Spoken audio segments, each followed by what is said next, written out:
Hey, Feen. Hey, Cube. Have you ever doki dokied? Occasionally I have dokied.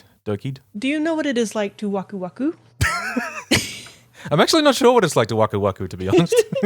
It's similar to doki dokiing, really. Oh, okay. Honestly, they're overlapping concepts. Anyway, you can get both of those things in Skip and Loafer, which is what we're going to talk about. Yeah. Hello, it's Anime Slushy. Same Cube. This isn't a full review of anything. We're just going to do a little episode about things we've watched or read recently that we quite liked. Mostly from last season. Yeah. And mostly Skip Loafs. Yeah, we're going to talk about Skip and Loafer a bit. Cube's going to talk about... What was it called again? Kawaisugi Crisis or 2Q Crisis. Yes, the one about the alien who comes to destroy the Earth but is distracted by cats. I also want to talk about Nia Nakatani's relatively new manga called God Bless the Mistaken, which I've been reading, which is very good. You might also know her as Bloom Tea Lady. Yes. The only thing that might be a bit of a bummer is I also want to talk about Key the Metal Idol, which I teased before as something that I might want to talk about for this show. And I went through a phase of, I've got to get Cube to talk about this so we can both talk about it. Then I went to, I might just watch it myself and tell Cube about it. And then I went to, actually, I don't even want to do that. Yeah, so. you had a bit of a rapid arc there near the end of it. Yeah, it was a real bummer. Anyway, first of all, good things. Skip and Loaf. We both watched Skip and Loaf. Skip and Loafer. I still don't know why it's called that exactly. Actually, that's the English name they're using, but skip toe loafer is not. That's not what that means, is it? No, it is. The toe is and. Oh, okay. Yeah, it's like skip toe loafer. Yeah, it's Skip and Loafer. I don't know why. I mean, they skip around because they're happy, I guess, and he wears loafers, but I don't know. Skip and Loafer, if you're not familiar with it, is a slice of life anime. Got its first season last season, and it's really lovely. It's about a girl called Mitsumi who moves from a very small, very rural Japanese town to Tokyo to attend a select entry high school. And she rapidly forms a friendship with this dude called Chima, who is just a very nice, quite popular dude. Who's a very nice, tall golden retriever. I was going to say, so Mitsumi is a cat and Chima is a dog. Yes. That's generally the energy you want to pull from both of them. They are directly in the show and imagery and whatnot compared to like a fuzzy little black cat and a big golden retriever that she had back home. And she's like, oh, he's exactly like him. Yeah, wasn't the name of the dog close to Shima or close to his name? Wasn't it like Shio or something? It was like Salt. Yeah. Wait, as for the Japanese title, Takamatsu explains that Skippu refers to the character's ambitiousness, while Loafa are worn with school uniforms. Thus, this title, when translated correctly, becomes either Skips and Loafers or Skippers and Loafers. But it doesn't. That still doesn't explain why you named it that. I think that the thing with names, sometimes you just have to pick one. And it doesn't really matter past that point.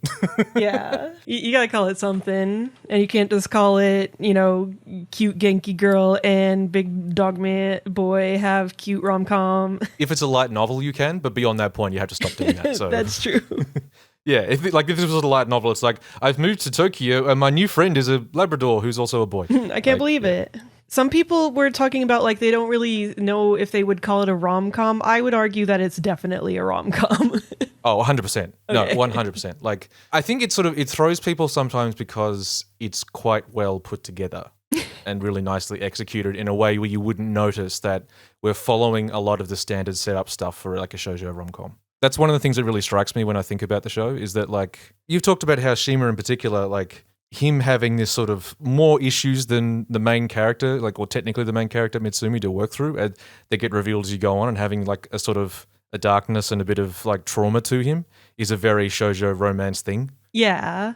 Or even all the shoujo harem shows Fruits Basket or whatnot. Usually it'll be a bunch of guys with their own inner turmoil and problems. And then you got the girl who's I don't know, hey, I'm going to help everybody. Everyone likes me. Yeah, because Mitsumi is very that too. She is, in a lot of ways, she is that. She's the one with the least problems, the least actual problems. But it doesn't seem like that at first because they really do play up her social awkwardness and naivety in a way. Yeah. They do a nice job of making her extremely awkward. And, I mean, look, this might just be me thinking about recent diagnoses, but I do definitely read her as a bit neurodivergent. The hyperfocus and the great difficulty in reading people and all that sort of stuff. Yeah. That tends to be her issue, is that she feels very out of her depth and has no confidence in her ability to tell what people are thinking. But I do like that the characters are unusually 3D in a way that feels natural because she's not completely incapable of reading the room. No. Like she has trouble with it sometimes, but then there's some times where she's clearly picking up on social cues when they're, obvious enough. So I like that it's not to an absurd cartoon degree. With these things. It's like everyone's they have layers because they're people. Yeah. That's what I was going to say was like it's part of that execution. These characters do fit into stock molds for a rom-com, but the way they play things in certain scenes and little moments of dialogue, they feel quite real and fleshed out. Yeah. That's execution. Like you don't necessarily notice a genre like when it's executed nicely. And I think it also always stands out more in anime because there's a lot of anime, like genre anime, that just goes so hard and so basic on these characters hitting these tropes. Yeah. So that when there's such a big gulf between like doing it nicely like he's done here and just doing it in the really basic way. That like it does make it stand out in a way that it wouldn't otherwise if we weren't working with such a tropey sort of medium. Yeah. I guess. Everyone is dealing with their own insecurities, even when they like seem like an asshole. It's just like it's always because they're dealing with their own mental baggage, and you end up like feeling for all of them. Yeah. I was going to say because in terms of like the characters in the show that fascinated me the most, I was probably going to say Mika might be one of the most fascinating to me. Is that the mean girl? Yeah, so there is a stock romantic love interest rival who's also sort of the mean girl of the group, who the first time she spends any time with Mitsumi is sort of putting her down a little bit and trying to use her just to get closer to Shima because Mika has a big crush on Shima. Yeah. But we really spend quite a bit of time in Mika's head examining like her intense self-esteem issues and like how hard she's trying to put up a front after having like sort of a rough earlier sort of school period. Yeah. But like she does do some shitty things at the start of the show, but you really do get to understand where she's coming from and why she's doing this, and you just kind of feel bad for her by the end, especially because like all of these characters that are around her who are a little better adjusted, like particularly Shima, kind of like pick up on what she's trying to do really quickly. Like really early on at one point he says, look, he just really casually says, look, you got to stop trying so hard, just relax. Yeah. And she's so thrown by that. Like it's really kind of upsetting because she's like, well, fuck all this effort I'm putting in. It hasn't worked. It is funny that they end up then doing a very similar thing with his model friend from childhood. Yeah. Where it's like now she's the new alpha bitch rival type character, but then by the end you feel a little for her too. Yeah, we'll talk about her in a bit because yeah, she's quite interesting as well. Yeah. Mitsumi's other two main friends that we spend a lot of time with are Makoto and Yuzuki. There's no heterosexual explanation for them. It's one of those things where like sometimes a queer audience will really pick up on a het show. And so if the main couple can't be gay, then we'll find some other lesbians or gay dudes to put in this. It's fine. There's so much shit out of those two. They know what they're doing though. It's like they don't like each other at first, but then every time after that when they show up, they're just always together. They're just always together and doing things together, and they're very cute, and like it's not rep. I'm not saying it's rep or anything, but they're very cute, and they're definitely gay though. Yeah, and like going forward in the manga, those two, their relationship continues to sort of become closer. Like they really do pair those two off in a way that's quite nice. And like this is the thing with those two in particular is like it isn't that they don't like each other at first. It's this interesting thing where like Makoto is like your typical awkward dork. She's got glasses, sort of ponytails. She's got glasses and the braided pigtails, which is very important for the anime nerd girl. You can't be a super anime nerd girl without having glasses and the braided pigtails. That means you like literature. She's very stiff and awkward and has trouble making friends and all that sort of stuff. Whereas Yuzuki is like, she's gorgeous. She strikes everyone as soon as she walks into a room, and she's obviously like easily the most beautiful girl in the class. And when we first saw her, I was like, oh, a girl Shima. Yeah, she is kind of, and it's a whole thing is that she's also like super friendly and very charismatic and stuff. And she sort of at first she's making a bit of an effort with Makoto, and like Makoto sort of is stiff and like a tiny bit hostile towards her. And Yuzuki has this lovely bit at the start which says, look, I understand if you don't, like people like me. That's okay. We don't have to be, super friends or anything. Cut to them being best friends forever. Well, yeah. Well, it becomes this thing about like, and this is something they get into with Yuzuki going on in the comic, is that what you were saying about how everyone has their own sort of self-esteem issues and things. There's the interesting thing they do with Yuzuki is that like her being very pretty does also ostracize her with other people in the school to some extent. Oh, because she gets. Oh, I know. It sounds like, oh no, poor me, but it does. You do actually get like a decent examination of reasons that can suck. Yeah, and like you say, how she's kind of like a female Shima. It's that thing of it's different for a woman than it is for a man in that situation, because she does get treated differently by the dudes at school. And there is a certain amount of, you see it both from Mika and Makoto at first, is that they sort of make assumptions about her, that she should sort of be kind of stuck up, or that, you know, she's too unapproachable or whatever. But nope, she just hot. Yeah, it is. And like the thing is that once the four girls sort of become more relaxed around each other, you realize they're all as gremlin-y as each other. Like, oh yeah, they're all just teenage girls, and it's like, but that's this thing that she bumps into occasionally further up along in the manga, is that like that sucks, is that she has a hard time getting people to see past that mask, and also having people treat her in slightly disrespectful ways because she sort of stands out in that way. And that's the thing that Makoto sort of picks up on, and after Yuzuki says that thing to her, is like, Makoto was kind of prejudging her, and I was like, no, I should make an effort. Like, yeah, you know, I can be a grown up. I can make an effort to get to know this person. And now they're married. I also like Makoto's voice because she has like a very deep voice for an anime girl that I find very charming. She's like, "What are you doing?" Yeah.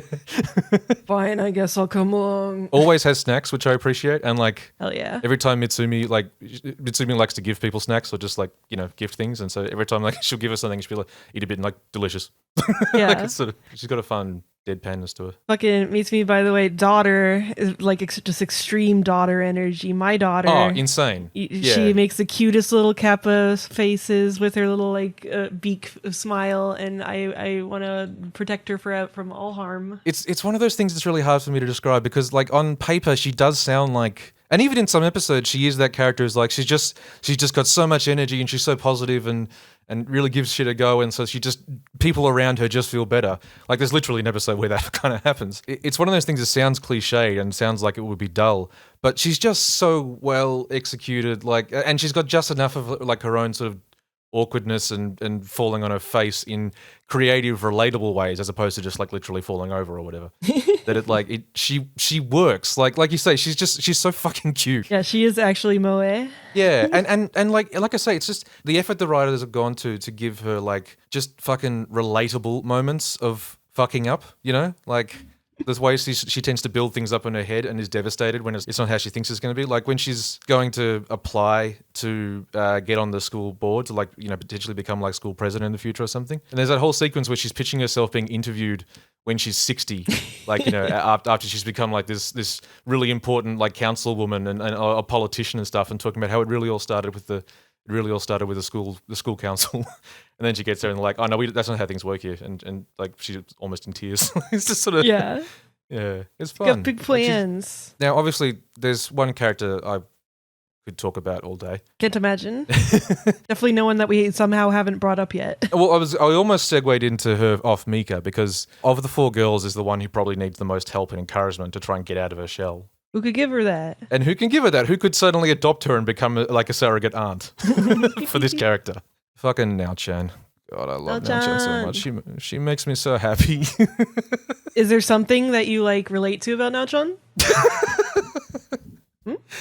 It's one of the first things I heard when people were trying to encourage me to watch this show, aside from like, I do generally like, you know, a little romantic slice of life. It's something I will indulge in if it's done well. But they were like, oh, hey, this show has a trans character. And like, the first thing you think when you hear, oh, an anime has a trans character, is you're like, oh no. Like, or I'm like, how canon is it that they're trans? Like, how actually explicit is it? Yeah, you've either got like the trans character who's treated really badly, the trans character who has awful jokes made about them, or like Momoe from fucking Egg, who's not actually trans and is actually kind of a homophobe.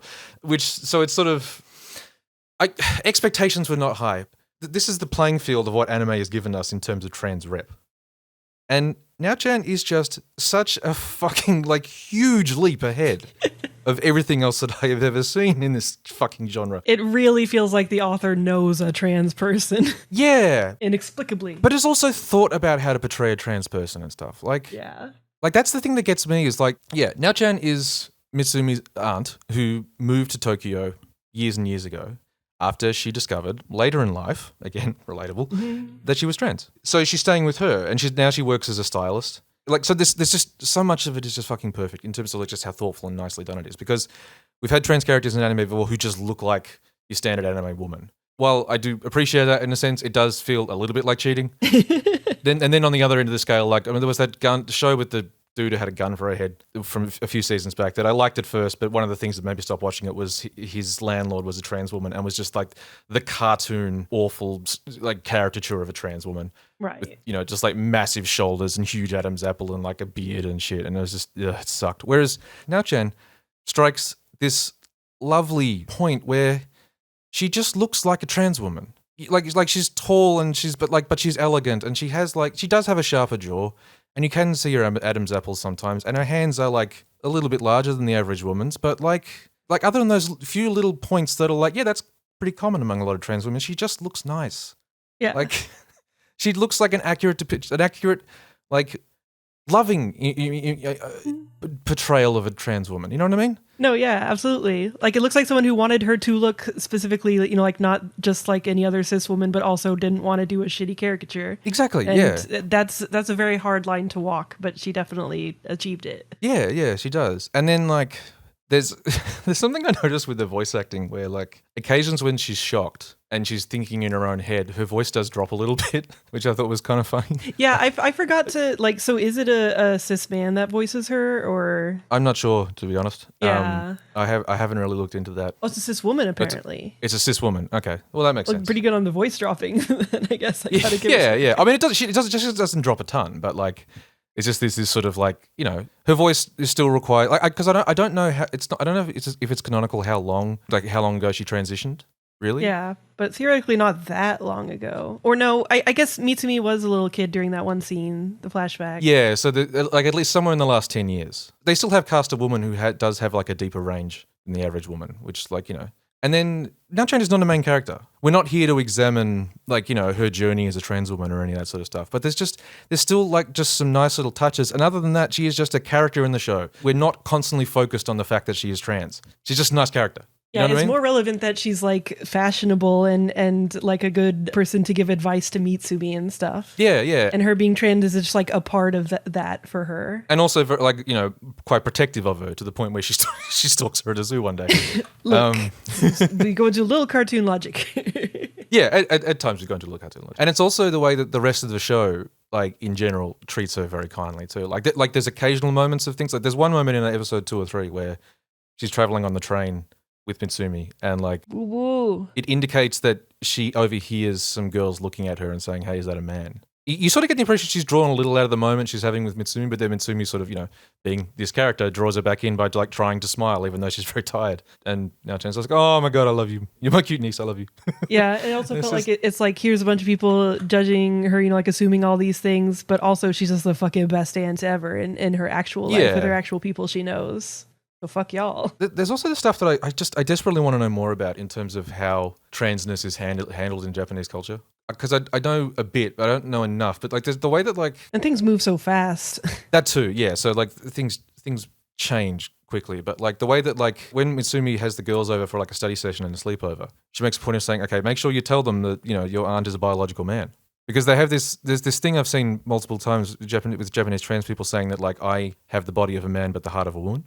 Yeah. The whole thing with the biological essentialism seems to be different to how we generally treat it over here. It's just one of those things where like there's all these little details I want to know more. Like it's thoughtful, but the way it's done is just so fucking thoughtful. Like she's just a person existing, and we're going to touch on these things sometimes, but for the most part, it isn't a big deal. So it's like you get that nice combination of she is a real character and has things going on other than the fact that she's trans, but there is also still a little bit of like there's little authentic things in there too.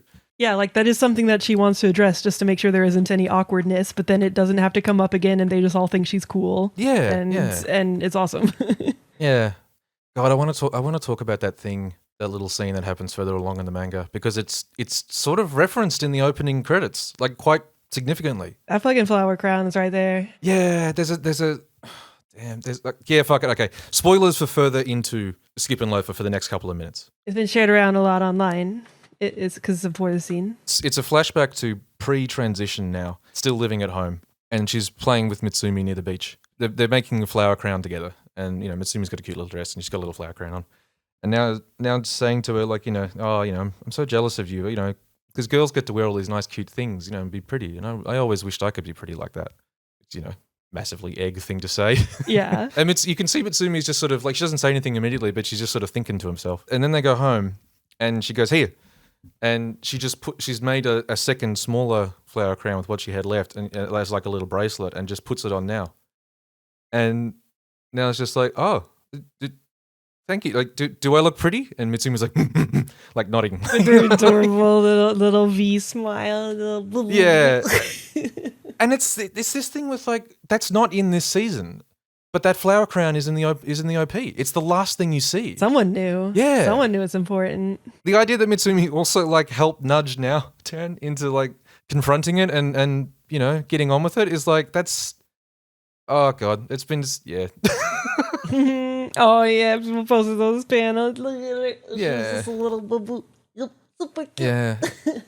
It's just, I don't know, everything about now, she just makes me fucking so happy. Yeah. She's just so nicely done, and it's, yeah. Even the fact that she went off and became a professional stylist, like that's what she wanted to do, you know? Like, Yeah, it's excellent. it is. It's really nice. And that's the general vibes of Skip Loafer. It's just like, this is all really nice. This is a nice feeling. It feels like it's written by a nice person.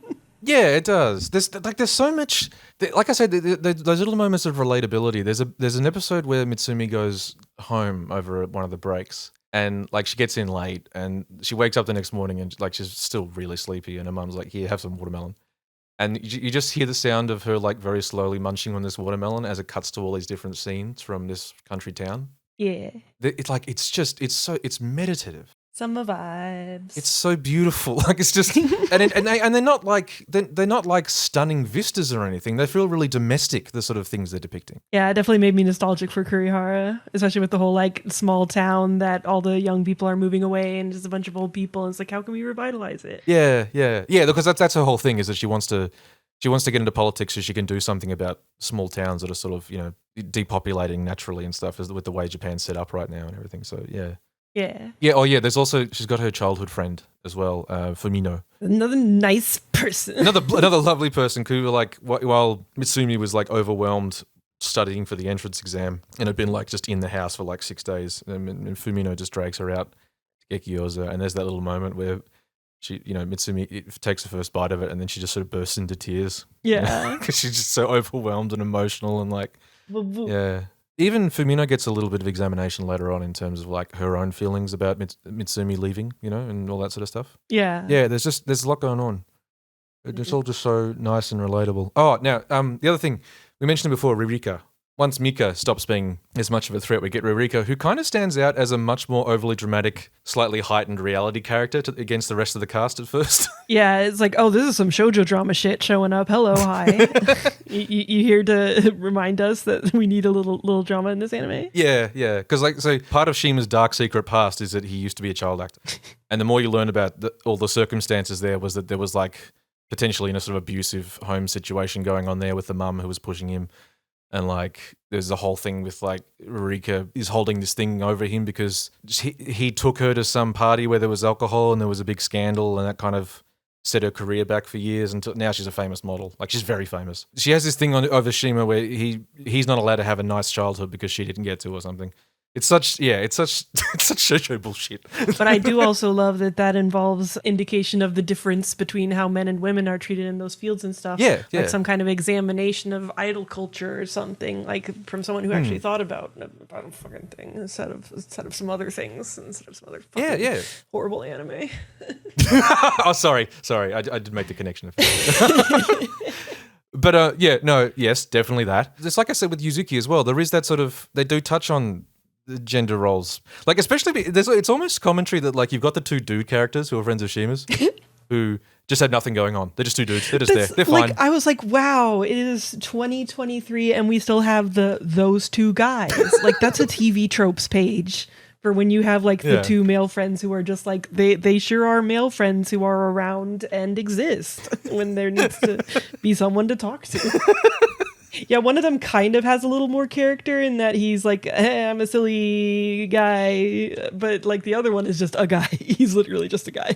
They just don't. Yeah, they just don't have much in the way of anything holding him back or anything. Like, yeah, it's fine. Okay, but these posters that Chris has in his room are some of the most amazing random background art. I don't know if they were in the manga or just like a very funny background person decided to put them in, but they're these crossover posters where one's the International Game Brothers and it's clearly the Blues Brothers, but they've been recolored to be Mario and Luigi. Yes. And another one is Pomeranian Rhapsody, and it's Bohemian Rhapsody shot of their faces floating in the darkness, but they have dog ears, they're furries, and it's just so funny.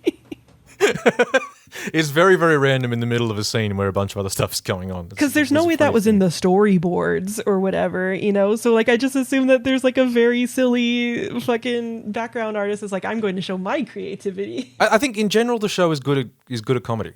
The show's funny and is quite good at being funny, I think. Yeah, and the people who worked on the anime brought good things to the table, instead of just a straight adaptation of the manga. Yeah. I think it's cool when that happens. That's you can point to things like Nichijou or also some aspects of DD&D as well, where the switch to a new medium, you get a crew that really can sort of pump it up. Yeah, they get it and they know how they can help even make it even better in the new medium. Yeah.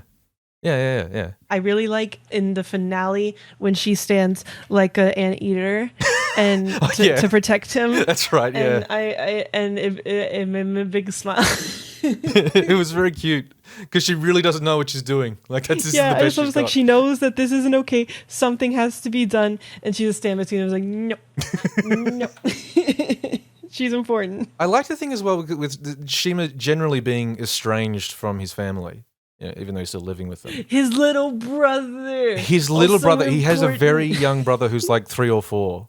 And Mitsumi and him have this trip to the zoo, and he gets she's buying all these little things to send back home, to family and friends and things. And she was like, "Do you want to get anything for your family?" And so he does buy just a little penguin for his little brother. And he made this whole assumption about, he won't care and stuff. And then the next time we see that little brother, he's got it on his back. And it's the only thing on his back. Shima's convinced his little brother doesn't care about him. And and there's a whole thing about how he thinks, when he thinks about what his little brother's like at home, he's always just kind of staring at him from another room. It was really funny because at first he mentions that he has a little brother that he doesn't think cares about him or whatever, and so I assumed the brother was in middle school or something.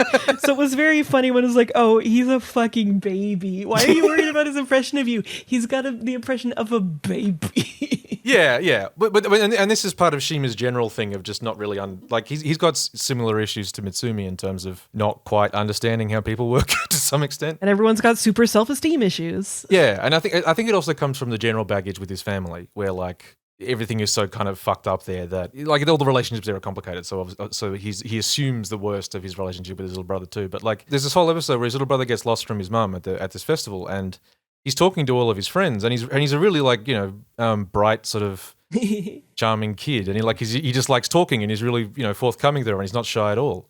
Which goes against what we've seen in what he's like with Shima, where he's really quiet with him and sort of stares at him and from a distance and stuff. And it's this really cute moment where he's been brave, and even though he's been lost, he hasn't been upset or anything. And then Shima walks in, and the second he sees Shima, he just fucking bursts into tears and wants a hug because all the scaredness just overcomes him at once. And now someone hears that he trusts and it's safe, and he's like, "Aww." Hindi brother, and his voice acting is very good. He's not like a moe kid or whatever. It's just I'm 3. I love it. He's a little guy. Yeah. It's a perfect actual kid voice. He's a little guy. Yeah. It's so good. It's just really cute. Yeah, it's a very good show. Make a smile. Yeah, that's the thing. It'll make you smile. It's a good cute show, and it's very well done. It will make you smile. Yes. Okay. I have been reading a manga called God Bless the Mistaken. Now this, like I say, this is Neo Nakatani, who did Bloom Into You, which is an intensely gay manga that finished up a little while ago, and also had half of an anime, never got finished, and it's a fucking tragedy. I did not know how much it was only half of a show until we got to the end, watching it in a watch party, and I was like, that's the end? That's the end of the... Yeah. They're just... You can't. It fucking sucks. Did you ever read the manga? Did you finish it off? No, I should, if nothing else, because her line work is fucking gorgeous. That's the thing, yeah. Her art is lovely. She's the mangaka in this one as well, and so we've got the same lovely art. Now, this one, a few people have expressed disappointment that this new manga is not gay. Okay, yet. I don't know. I honestly don't think it's going to get gay, but I... Well, I assume it won't turn into a super intense Yuri romance. Yeah. I'm also of the opinion that, she's made Bloom. She made, one of the gayest manga to ever get put to paper. I'm like, she can do whatever she wants from now on. Yeah, she can branch out a little if she so desires. Yeah, she's done her gay tour of duty. So salute, single tear. So this one is instead, it's like it's a modern day sci-fi. It's about this world that is basically identical to ours, except sometimes every few hours, to days, to weeks, the world glitches. And what that means is that just something weird happens that suddenly changes, and everyone's just got to sort of deal with it for as long as this glitch sticks around. Yeah, what was the one that was stairs related? Sometimes the bugs are very big. The first one you see when you read the manga is that there's suddenly just fucking huge plants everywhere. Like the entire world's become overgrown with like giant trees springing up out of nowhere and just things growing. So because it's a bigger bug, it won't last that long. This idea that like a bug that makes a huge change might only last like almost as short as a few hours or just a couple of days. A bug that makes a very small change could last weeks. Huh. So there's one that lasted about 3 or 4 days, which was you can just walk up into the air. Like if you sort of picture a staircase, you can just start walking up and you can walk as high as you want. Like you just keep going up and up and up and up. It's such a fucking dream thing. Like, have you ever had that in a dream? Yeah, things like that. Yeah. There's a lot of these that are very dreamlike. There was one in an early edition where suddenly the world is flipped. Like people are looking at like text on a chalkboard and it's turned around. Signs are turned around. Everything is flipped. Suddenly the people who are right-handed are left-handed. And at first they think it's going to go away quickly because, well, this is a fairly big switch. Everything's been turned. And then it turns out, no. It's just perception that has been reversed because the bugs can affect people too. So you just think everything's been flipped. Everything's actually staying the same. So it lasts for a good week or so.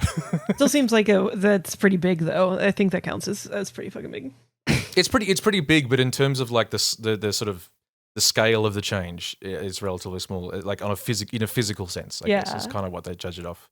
The two lead characters are a woman called Kasane, who's a researcher. Her job is looking into bugs. Studying them and also studying how they affect people. That's kind of the thing she's just really super into.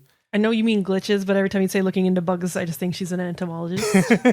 In the comic, they call them like specific short-term phenomena or something, but everyone just calls them bugs. I see. The other main character is a boy, like a 15, 16-year-old boy called Kon, who is living in the share house that Kasane owns. She has a large sort of boarding house and she's got like 3 other younger people who are living with her, people in their 20s. Like there's a dude who's just doing a lot of part-time jobs. There's a guy who's a student, he's a film student, and there's a girl who works in an office. So does our boy have to be the assistant to this wacky lady with her adventures? Yes. Yeah. You learn quite early on that he's sort of been semi-press ganged into being her assistant as she goes around studying these things. Oh, how awful. I've read a bit past, I think up to like chapter 11 or chapter 12. It's up to chapter 18 at the minute. So the other notable thing that you learn about Kasane quite early on is that she is unique in that bugs do not affect her at all. So she was the only one who could tell that the world wasn't flipped then. Yeah, that's how everyone knew. I see. Or at least the people local to her knew. Because that's the thing, bugs don't necessarily affect the entire world. They sometimes only affect like a radius, a smaller area and stuff. Yeah, and so like the episode where you can walk up into the sky, she can't do that because the bugs don't work on her. Oh. So yeah, important question from Cowgirl.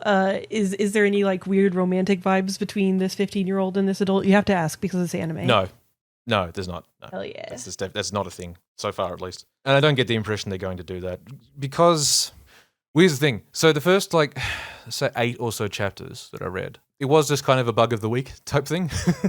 Yeah. Including there was one episode, there was one in particular where the bug didn't really come up because it turned out the bug was quite inconsequential. It was every staircase in the world now has an extra step. And so all you really saw was people like occasionally tripping when they got to the end of a staircase because they were used to not being an extra step there. Yeah. There was one that lasts for 3 weeks, which is a specific breed of water flea got colourful stripes. Ooh. People tend to like those bugs because it means the rest of the world is like normal for a while. Yeah. Like you get 3 clear weeks where nothing weird is going on. But they were talking about how they also do things where like with bugs like that, once they figure out what it is, because sometimes they don't, like a bug will come and go and they never quite work out what it was. That can be hard to pick up on sometimes. Yeah. Yeah. So with the water flea one, they started selling merch of these water fleas with these stripes. Like you can get. It totally would. Yeah. There's lots of little details like that about how the world copes with this. Cute little thoughtful details. Like, you know what? It's nice when someone has a sci-fi premise and then they fucking write about how that sci-fi premise would affect the world and characters. I love when that fucking happens, and it seems to not happen somehow a lot of the time. Well, I mean, we've covered a lot of things where it doesn't happen enough. Like, yeah, I'm definitely not specifically thinking about Arc Knights in a salty way right now.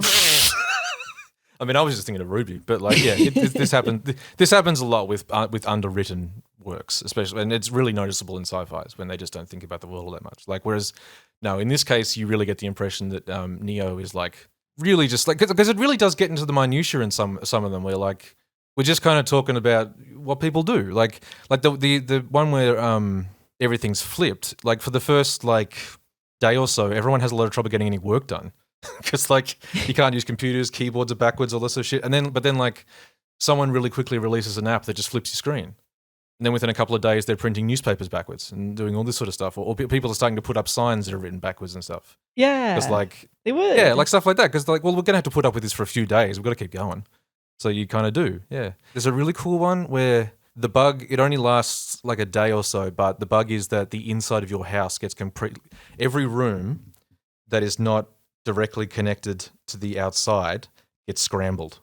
So like once you open a door that goes further into the house, there is just this weird maze made up of other bits of the house, and each door inside leads to a different chunk and a repeated chunk. So suddenly their house has like 7 toilets and 3 washing machines and stuff. Like, okay, that would be pretty fucking freaky. It was, yeah, it is. And they panic at first because they think that they're worried that Kasane might have been in one of the interior rooms when the bug started. So she'd be stuck. So they go like mapping out the house to try and search for her. And it turns out she was just next door. But like, yeah, it's cute. Seems cool. Cool premise. Yeah, there's also this thing that they note early on as well, that like people never get injured by the switchovers. When they were talking about the one where people were sort of climbing upwards, when the switchover happens, no one ever remembers the switchover. They've done in the past. They've done a lot of experiments to try and observe a switch, and something always fucks it up. And it never can be observed. But the other thing is that when there were people who were up in the air when the switch happened, they suddenly found themselves on the ground and they had no idea how they got there. There's like a few minutes in their minds that are gone. Kasane's talking about like, it really seems like that it's like a deliberate benevolence from something that's doing this. Oh yeah, it's like if some god was experimenting with their world with different things but didn't want to kill anybody. Yeah, she does refer to it that way at one point, like about how it's kind of like we're living in a world where God's just constantly fucking up. Yeah. It's kind of a funny thing to think about. Mysterious. The first 8 chapters, like I was saying, were all just kind of bug of the week. But at chapter 9, which I think would be the end of the first book, once it's like collected into like, you know, Funkabone volumes, there is a sublime little twist with a reveal, and I almost want to read further into it and do an episode about it, because I'd love to talk to you about it a bit more. Yeah, I kind of want to get you to read this thing. Well, yeah, now I'm curious to read it, and plus more of her gorgeous line work. Yeah, there's a very interesting little twist that puts a new dimension on the whole thing. The bug was you. Woo! That's God Bless the Mistaken. I've been reading it on like you can buy it chapter by chapter on the Global Bookwalker store, which is like Bookwalker's like a chapter by chapter and light novel like manga distributor. They have a global store that sells translated copies of these things, and it's getting like simulcast essentially. Like they come out almost exactly the same time as the Japanese volumes, which is fun. Yeah. Obviously, as it is a currently being published manga, it moves at currently being published manga paces, where you get like maybe 1 chapter a month. We're not that far into the story, I don't think. So, if you're going to go into it, bear that in mind. But there's a good 18 chapters of it to read now. So, yeah. Rowan in the chat was asking, is it like creepy cosmic horror? I haven't seen anything like that so far. Yeah. It's all been sort of oddly pleasant type stuff. Alas. I'm always down for some spoopy. I mean, it might happen, but yeah. Come on, give me a little spoopy as a treat. It's really cute and interesting, and I would recommend checking it out. They said, what's it called again? God Bless the Mistaken by Neo Nakatani. Wait, her name's literally Neo? N-I-O, Neo. I wonder if it must be a pen name. Could be. There's no way her name's just Neo. That's too rad. Oh, sorry, just real quick. Someone just posted the cover from chapter 1, and that's yeah. God, yeah, especially the way that she draws faces from angles where she does a thing that I like to do where, there's no line between the head and the neck. And she just like has that really like nice, smooth, sharp look, and it just like, I'm just like, that's my shit. Yeah. Look at the little Tsuchinoko there. Oh yeah, there's a comic where Tsuchinokos are real now, or like cryptids are real. Like people just keep spotting cryptids, and it has like a funny little twist on how exactly that works. Yeah. Anyway, so what was the nice thing you watched? Okay, yeah, from that season, I watched Kawaisugi Crisis, also known as Too Cute Crisis, which is a silly show about a alien woman who she's like from this race of conquering aliens. So they come up with their ship and she's supposed to like inspect the planet and its threats and stuff so that they can conquer it. But when she comes down to Earth, she gets very distracted because she ends up in a cat cafe and there's cats everywhere and she freaks the fuck out because they're so goddamn cute and she doesn't know what to do. She can't handle it. She's never seen anything this cute. She's not emotionally prepared. I described this show to someone and they said, this is the most cube thing I've ever heard of. Like, yeah. Targeted. Quite a bit. Because it's like, she's like, no, I am cold and serious and dead inside. Important thing I think to establish first up is how well are the cats animated? Yes, okay. The cats are drawn extremely well. I also looked at the manga, and the manga looked like a lot of very referenced pictures of cats in a good way. Okay. And yeah, this show was very low budget. All the budget, though, went into drawing her cat and making him look very good. Because there's some shots where like he'll be slothed over something or whatever, and it's like, hell yeah, that's such a cat. That's a real cat right there. Meow meow. And because the thing is, like, at first she just sees the cats in this place and she has to learn about them, but then she finds a cat in a box that's been abandoned, and it was too sad for me in the show because they like cut to she has all this crazy space technology. And so she's like, show me what happened to this cat. And so she's able to see the most recent visual memories of the cat, where it's like in this house where they're like, why won't the thing stop yelling? Didn't you feed it a while ago? I don't know. Stupid. Get rid of it. And it's making like little like noises. And I'm like, fuck you, show, fuck you. But then she saves him with her alien technologies and she nukes their house, basically. She kills these people? No, like it cuts to them like their roof has been blown off and they're like cartoon frazzled. Oh, okay. but yeah, it was like hell yeah, destroy them. Because I'm so tired of nice animals being mistreated or neglected in these fucking shows. I know, I can't handle it. But now it's her son, and he's very cute. He's got like the slightly folded ears. Or no, it's actually, oh God, it's a different kind of ear where they like kind of fold outwards a little bit. And apparently it's like a relatively recent American breed thing that was invented. Oh. Yeah, they like curl backwards, and he's very cute, and he's like mostly black except for some little white spots, and he's adorable, and she loves him very much. And so like her entire life, basically, she keeps like studying different animals, and she kind of makes it her thing to like study all these different cute animals on Earth. But it's also very much about her relationship to her cat and trying to treat him right, and how she cares about her cat son. I'm seeing all these screenshots. These are very good cats. Yeah, he's very good. Is there any pressure in terms of like she's meant to be studying the Earth for conquering or whatever, or is that just sort of floating in the background? Sometimes they tease it. So here's the thing, like the show is a very mixed bag for me. I mean, one, the budget's not great, and the character designs, like the main character, I like her design okay. A lot of her alien friends I do not care about, and whenever they have an episode that's like very centering her alien friends, I'm like, I don't give a shit.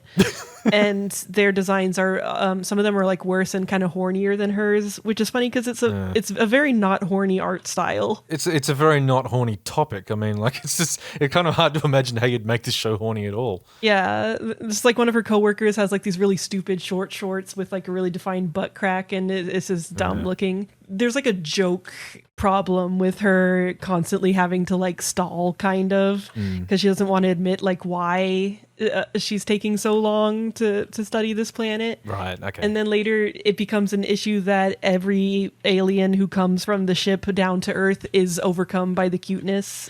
And so she's like worried about them if they come, and so she like will try to convince them not to come. Okay. But then they get down here and they get absorbed as well, and now they're just all down here hanging out, looking at cats. Yeah. So at first they like bring down two that's like, one's a kind of vaguely Chinese kung fu looking alien girl, and one's this like three-eyed boy who the girl's fine. The boy has like a crazy allergy to like all the animals on Earth, to the point where I'm like, you need to just not be involved in this. I'm sorry, like it's not funny and cute that you have an allergy. You're dying over there. Fucking Jesus. Get away. We're trying to have fun, cute animal times, and you're not okay. It's like a very serious thing, just treated like a joke.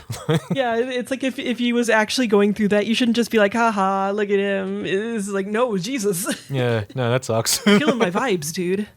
But I do like one episode where they kind of center it around this thing called the Manalu, which is like supposed to be the cutest animal according to aliens. But it's just this like simple little guy with a kind of like smoochy octopus mouth. And it just like looks very simple and doesn't really move a lot and stuff. And so they're trying to like justify like, why do we think this thing looks cute? And it'll be like interacting with the cat. And it did bring me joy to just see that. Does it have enough juice to keep going beyond the initial concept? I mean, it's not the most like enrapturing thing, okay? Someone said, is it an ugly cute thing? No, that's a different alien animal that's part of the finale, because their commander has his own pet that he's like, he's the cutest, nothing can be cuter than him, and he's totally ugly cute. And as someone ends up explaining the concept of ugly cuteness to him and how it's totally valid that his pet is ugly cute. Oh, that's cute. 2 episodes that like definitely ended up sticking out in my mind. One, they go to a guy who's fostering a kitten or who's like raising a kitten. From like bottle baby kitten age, it's way too big. That was like my first time when I was like, guys, inaccurate. Yeah, because he's like, this is my little bottle baby, and it's the size of like a 4-month-old kitten. And I was like, anime canceled. You don't know shit. You don't know shit about these bottle babies. It's also just a missed opportunity because like bottle babies are incredibly cute. Yeah, and they have their own kind of cuteness. Yeah, it's specific. Anyone who follows Kegel Cats, Mary's cat Twitter, who's seen her foster some of the real little bottle babies, or remembers Latte, for example. It's like it's different to a kitten, and when they're just this little weird bean that stumbles around, and their ears aren't folded up, and they can't see. There's no confusion. Yeah, constant confusion, but they still want to stumble. Yeah, they have to go places. They don't know where am I? But I do like that the show like takes different times to be like, one of the girls has a dog and she learns about how dogs are ridiculously cute and hamsters and other things. So like, I just like that it takes a little time celebrating all these different cute pets. And then in the ending song, they'll have like photos that people submitted of their pets. and there'll be like a bunch of really cute photos and they're different every time, which is very cute. Oh, that's cute. The opening is also very cute. It's like these like guy singers and they're like, meow, meow, meow, meow, meow, meow. Pew, pew, pew. It's cute. Oh, but also the other episode that really stuck out to me was there's one about being on cat Twitter and having a cat Twitter and interacting with a much more popular cat Twitter and being like, oh, we're mutuals now. And I was like, yeah, I know this life. Jesus Christ, this really was made for you. Yeah. The whole joke is that Lisa, the main character, can't take good pictures of her cat because her hands are always like shaking so excitedly and stuff that she just takes blurry photos. Okay. And so at first she's trying to figure out why the fuck this like super popular cat Twitter person followed her. And it's because you find out it's like this high school girl who was so like wrapped up in now I just have to take the best pictures. Everyone's has so many expectations of me, I can't just take it for the love anymore. Like there's merchandising and stuff, it's all serious business. But this person, you took these horrible pictures of your pet, but you can tell that you love it a lot. And I was like, wow, isn't that nice? Right, the wrong lesson taken and all that. That's cute. Yeah, they call it Sweeter instead of Twitter, like sweet. Oh yeah, like for sweeties. And I was just like, God, now they're gonna parody names for Twitter and anime are gonna have to be like Y or Q or whatever. Yeah. And it's like, another aspect ruined. Bocce had Pinstagram, which I thought was a really nice portmanteau. Yeah. I love all those parody anime names of various services like that. It is funny. I do feel like with the social medias, they tend to make more of an effort than they have with the restaurants. Yuckdonald's. Yeah, Yuckdonald's, Whackdonald's, McDonald's. Watching Rayeth a while ago in the OVA, they had Sabway. Like it's usually just like one letter. That's all they do. Yeah, it is amazing that like that's enough in Japan to avoid copyright infringement. Really seems like it shouldn't be enough. Because it always looks silly. Like that's the thing. Like, but they're fine with that. It's okay. Who cares? Yeah. I had a pretty good time. I love Kaz a lot. And it also made me think about how I need to draw my Inevitable Cat comic and fucking start monetizing my relationship to cats, god damn it. Yeah, no, it needs doing. There's lots of people who would like a tarot sticker or a tarot plush. I know. All these people, they try to monetize their cats on Twitter. They shouldn't be monetizing them yet, and they'll just make crappy stickers. And I'm like, I can make the best Taro stickers, and then I don't because I'm bad at making money, apparently. No, because you have lots of things going on. I think there's plenty of reasons for you not to be doing this. I might be doing a thing or two, but one of these days, God damn it, I'll give this all up for the rich world of cat monetization. It was good, but like not like the most amazing, but I had a good time, and it was nice, especially because, like we said, after Oshinoko and stuff, we really needed some good food, some wholesome food, and that was definitely some nice wholesome food. Yeah, and so nothing didn't do anything too challenging or anything, just something nice. Yeah. Right, so this was going to be one where we just talk about things we liked. Wait, before that, wasn't there another, didn't you check out another show because you wanted to also, like, watch a casual show? Oh, the one with the elf? And did you want to talk about that at all, or just be like, eh? No, that was eh. So yeah, I tried watching the show about the otaku elf, that just went nowhere. Damn. I also tried watching one about these two insomniac kids who form a little club. That also just sort of didn't really engage me all that much, so I just gave up on both of those. Ouch. Like I say, we were going to just talk about positive things, but I've had a bunch of thoughts about a 90s cyberpunk cult anime called Key the Metal Idol, which I was curious about from seeing bits of it and reading a little bit about it. I still kind of want to watch it now. I can never warn you off. Yeah, no, I mean, that's the best way to get me to watch stuff. I don't have oppositional defiance. I don't. So Key is, like I said, it was a cult hit anime. It was made on a real budget. It was initially only distributed at like cons and stuff on VHS, and it was priced very cheap compared to what most people would pay for anime back in the day. Eventually, by the end, it was, you're paying the normal rates. It was made in like the 90s. It's very 90s in general, like the aesthetics of it and everything. It's like dystopian cyberpunk type thing. It's about a girl called Key who is a robot. Is she a metal idol? Well, she decides she needs to become an idol because she's living in this small mountain town in Japan with her grandfather, who's been upgrading her body every few years so that she goes from being like a little kid robot to a teenage girl robot. Okay. But then he is suddenly brutally murdered. And somehow this is going to lead to her needing to become an idol. Well, yeah, he recorded, as he was dying, he recorded a message for her on this tape where he explained to her that like he hadn't finished giving her a perpetual heart or turning her into a human. So before her battery runs out, she needs to get 30,000 friends. By having 30,000 friends, that will turn her into a human. Wait, he says that to her, or is that some weird impression she gets? No, that's what's on the tape. That's exactly what he says. He says she needs to get 30,000 friends. Nani? So she goes to Tokyo. She goes to Tokyo initially just because like there's more people there than there are in this town. Like that's as a starting point, that's what she needs to do. Okay, well, I guess solid logic. Yeah, but once she's there, she bumps into this girl called Sakura, who is an old friend of hers who used to live in that mountain town. And she sort of takes her under her wing, and we sort of go from there. Wait, so is Sakura idol? No. Oh. She's a part-time worker at a bunch of different jobs. Alongside all of this, there is a giant company that has a huge Blade Runner-esque skyscraper that is run by a guy called Ajo. They make robots, but not very good ones. They're big lumbering robots that have to be controlled by a person wearing a VR headset who sweats and grimaces a lot. Do they sometimes go berserk and you have to deal with them? Occasionally they'll have to, they go a bit berserk. It's something about Key that seems to make them go a bit berserk because she is mysterious. Now, I can see why this was a cult hit, especially for the budget. It has a lot of style. There's a lot of cool imagery. There's some really fun moments. Does it have some of that good 90s anime metal animation or like machine animation? Oh yeah. There's quite a bit of that, yeah. And the soundscape is interesting too, in the way they sort of use machine noises and stuff. Like occasionally when Key's sort of just sitting there quietly thinking about,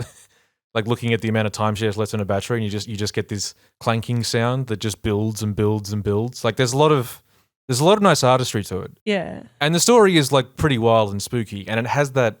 The majority of the show has that very Lane-ish sort of, I really am not sure what the fuck is going on, but there sure is a lot of weird shit happening kind of energy to it. Yeah. But then the thing is, like, the main issue I developed with it was mostly a structural thing, because where even by the end of Lane, you can debate exactly what happened because it's never completely made clear, but you get enough to sort of have understood that there was a story happening, and Lane is like actively doing things, like yeah. she's making decisions and she's trying stuff out based on what's happening to her and everything. The trouble with Key, So story-wise, structurally, there's a good stretch in the middle. There's sort of two cores. There's 8 episodes, there's 8 half-hour episodes, and there's 7 half-hour episodes. Then there's 2 90-minute OVAs. Now, that second core of the 7 episodes, that is a good stretch of the show where there is almost nothing happening and the story just does not move at all. Ooh. And it also features a long stretch where Key is pursuing something, this thing of being an idol, and it's very clear that it's completely hopeless and isn't going to work, but she doesn't do anything different. She just keeps trying but not trying. And you also run into this issue where we do keep adding characters, but too many of them are just insane. You know that issue sometimes you have where you just have characters who are just mad and they scream a lot and they laugh a lot and they have conversations with themselves that don't make any sense and their motivations aren't really there because they're just kind of fucking nuts. Yeah, it's like, that's not interesting. No, it's not. It gets boring after a while. Like, just to continually have more of these people. Like, most of the dudes in positions of power in this show are just completely insane, and it gets really boring. Yeah, I ain't interested. The other thing is, Key ends up basically being a cryptid. Like, by the end of the show, we don't know her really at all. God, I almost want to spoil it because I kind of want to really discuss the issue. I need to explain what's actually going on. I guess, skip ahead if you don't want to be spoiled on an old 90s anime you're never going to watch.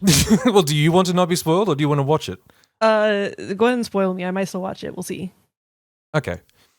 So there's a whole thing where, like I say, there's 7 episodes in the middle. I'm partly like, let's see how possible it is for you to spoil it. Well, yeah, this is the thing. So that second core of 7 episodes, almost nothing is happening.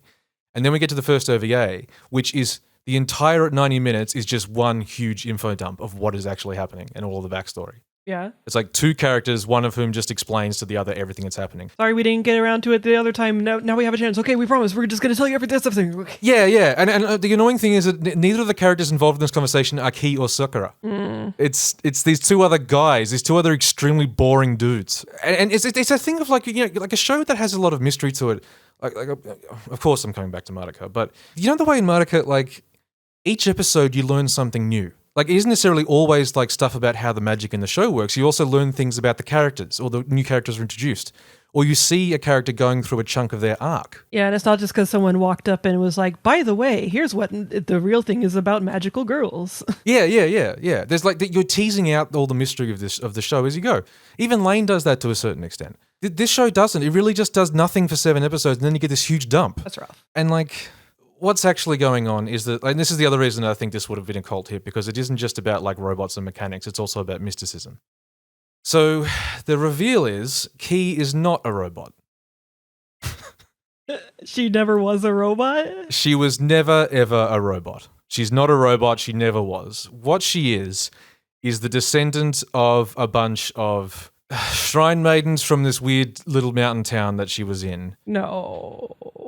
Who have the power to sort of make puppets dance. They've got this weird little power that they can do, right? I wonder if this is supposed to at all be based on, like, do you know those really old, like, Japanese wind-up toy little robot things? Not like that. These are like wooden marionettes that these shrine maidens can kind of make dance without strings, like make them move on their own. And it's this whole thing where, like, her grandfather was a dude who they were trying to make robotics a thing, like get robotics working, but they couldn't. And then he met this shrine woman who could make a puppet dance, and he became obsessed with her and really fucked her over for the rest of her life. And then they had a daughter, and he kind of fucked her over too, and eventually in a way sort of fucked Key over. Wait, so she's just a biological person, and he would be like, I just made you a slightly bigger body, I promise, and no, you just didn't notice when I switched them out.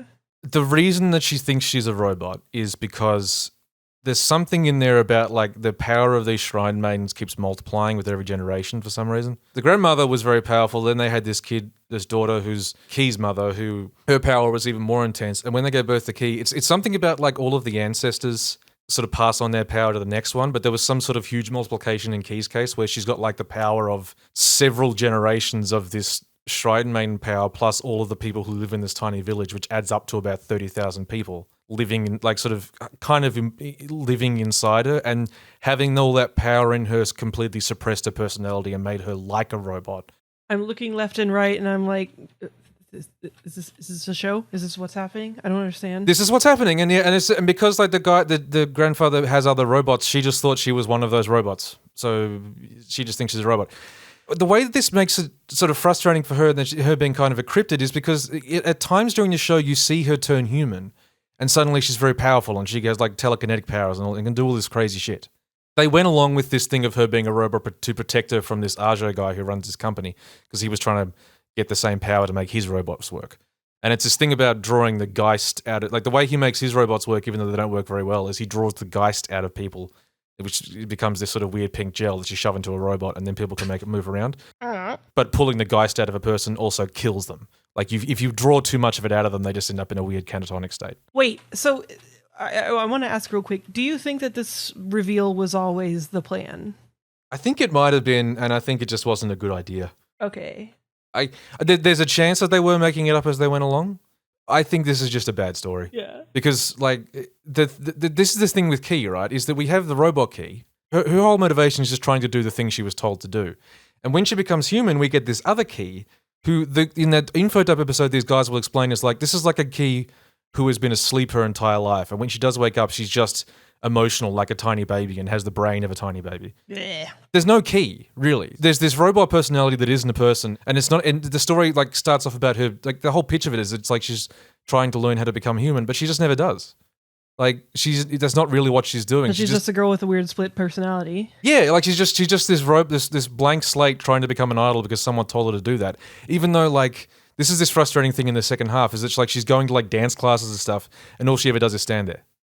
Like she doesn't try to sing, she doesn't try to dance, she doesn't try to do anything. It really doesn't sound like they were that interested in the idol part of their Key the Metal Idol premise. Oh no. There is a ton of idol shit in this because the Arjo also who runs the robot company also has an idol company. Oh, okay. And one very, very famous idol that like Key is obsessed with. And this and like the actual idol everyone sees is one of his robots being driven by this other girl who used to be an idol and came to her company, and now she's being tortured. Did she get pregnant? No, she's just being tortured in the VR set, and it's like a very on the nose sort of metaphor for the idol industry in general.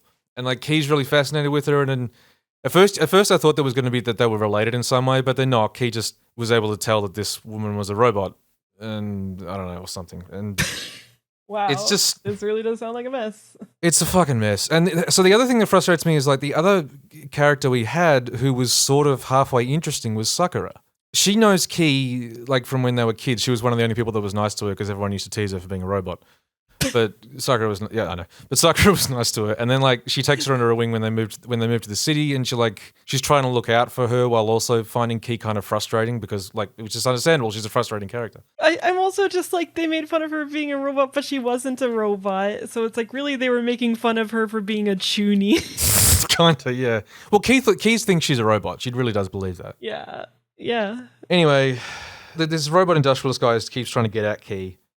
And Key also says that she has to become human or she's going to die. So eventually Sakura like... Wait, you said that she had a battery, right? It's just a lie. She doesn't. She just imagines it? She has a thing that she like plugs in fucking somewhere that gives her a reading, but it's just nonsense. Does she eat food? We don't see her eat food. This is the show. It's a mess. Anyway, Sakura becomes a manager and she's trying to help her do this, even though Key is completely hopeless and passive during the whole thing. She also starts to learn about what Key's actual deal is, and even though it's like terrifying because Key is like extremely powerful and kind of dangerous whenever she turns back to being human and is like lashing out, Sakura still like wants to keep her around, and like, you know, it's like there's this scene during the OVA when they're getting the info dump, we keep coming back to Sakura who's like back in her apartment and Key's there, and Key just sort of collapses into her arms, and Sakura just sits there with her stroking her hair for like hours. Yeah, she genuinely cares about her, and Sakura's like position in this whole thing is very strange. And then at the end of the OVA, suddenly Sakura gets kidnapped by the industrialist guys, gets drained of all of her Geist, and dies. Boo. She just dies for no fucking reason other than it makes Key really sad. And then like right towards the end of it, you also get this bit where like Key's wandering around the big industrial place, and suddenly Sakura steps out, and then it was not Sakura, it was just something, and she melts. And Key screams and runs around.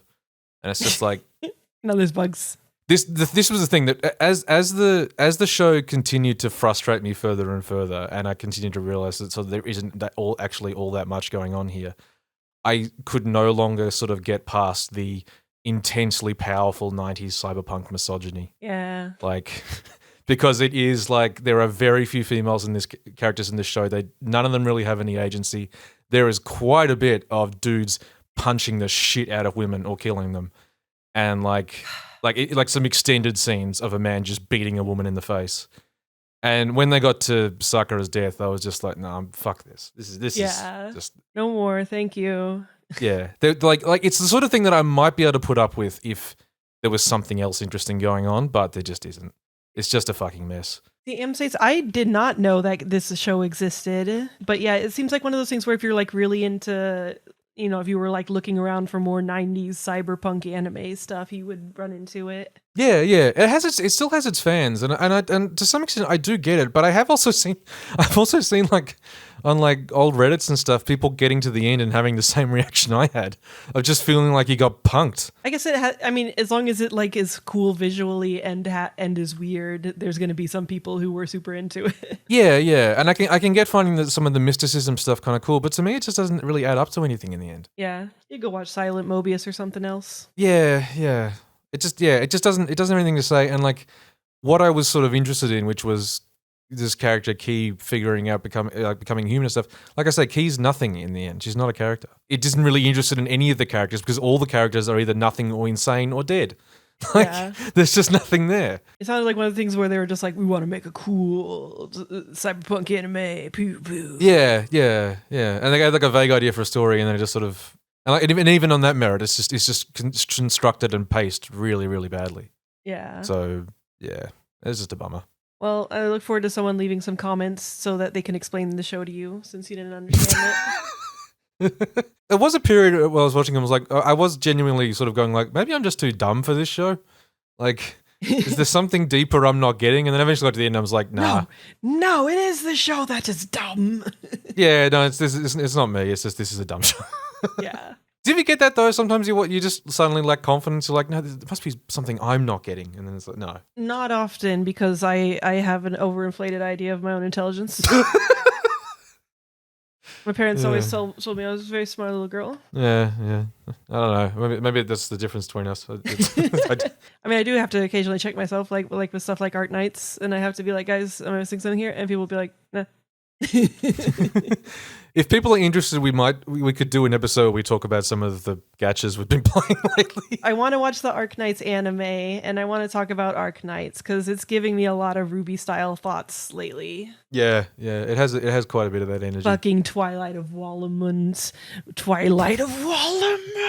If you haven't played the game, Twilight of Wallemund is where you find out that there's no legitimate protesting ever, and really it's okay if your human rights are being constantly violated.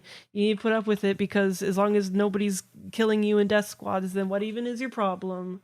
Everyone was definitely being super oppressed, and it was extremely wrong, and we're all saying it's very wrong, but also you really shouldn't do anything about it, and if you do anything about it, you're a piece of shit. Yeah, maybe we need to save this for an actual Arc Knights podcast, but Arc Knights really is one of those ones where you're like, there's some interesting things going on here, but Jesus Christ, the execution. There could have been some interesting things going on here. There could have been.